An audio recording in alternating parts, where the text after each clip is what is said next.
Hey, what's going on YouTube? This is Lee of Eat.Health Lee, and I'm talking about week 17 of the 1-year meal placement experiment. And my previous videos have been inside, so I decided to come outside and do an outside video for once. This week I want to talk about how I had a dental appointment last week. It was my 6-month checkup, and my dentist actually told me that my dental health has improved since the last 6-month checkup.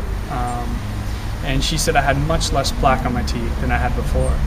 And I think this could be attributed to the Joylent, but also that I'm chewing gum more often. I chew a lot of gum with xylitol in it, and they say that helps with dental health. So that's actually pretty cool to mention.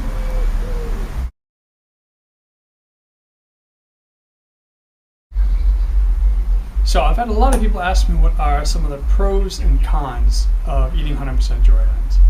And I want to talk about the pros. My fiance and I went to the market this weekend, and before I was eating Joylent, we would eat relatively healthy. So we make a lot of stuff from scratch. We'd make soups from fresh pumpkin, and after we went to the market, I realized it took up the majority of our morning was spent acquiring fruits and vegetables for her at the market. So normally, if you go to a grocery store, it could be quicker, but then you don't get the same fresh quality you get from like a farmer's market.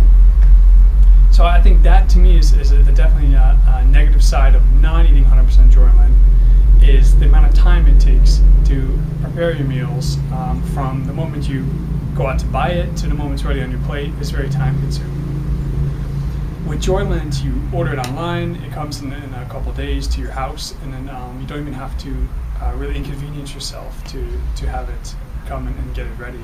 So that's definitely a plus. In addition, I guess to add to that, a negative aspect would be the variety.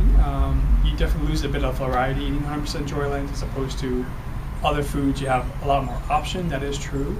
But for me, the amount of time and convenience and quickness of it kind of trumps the amount of least amount of variety you get.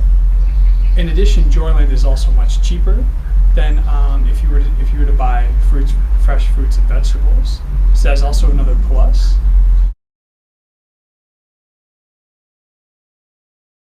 And the last topic I'd like to talk about for this video series will be fasting.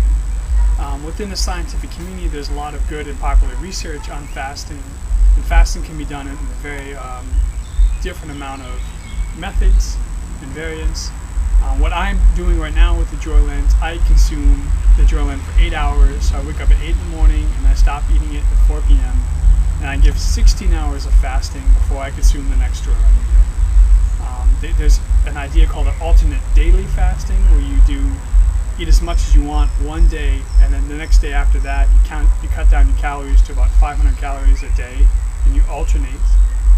There's another one where you could actually do it fast for 24 hours. Some people do this 1 to 2 times a month, and that also has some good results. And the scientific aspect behind the fasting has to do with something called IGF-1, which is made in your liver, and they say the more IGF-1 you have is the more cells that are made.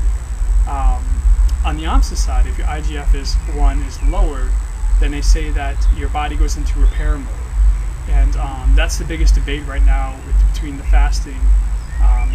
The good aspect is your body makes more cells, but then it could be more prone to have errors in the cells. And then the other aspect of the side is lower IGF-1, that your body repairs the damage that is done at the moment, but makes less cells.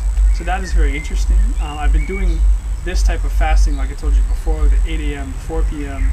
and the 16-hour fasting for the past month now, and I've seen some interesting results in my blood and in my weight, and I'll talk a bit more about that in my blog space in a bit more detail, so be sure to check that out. That's about it for this week.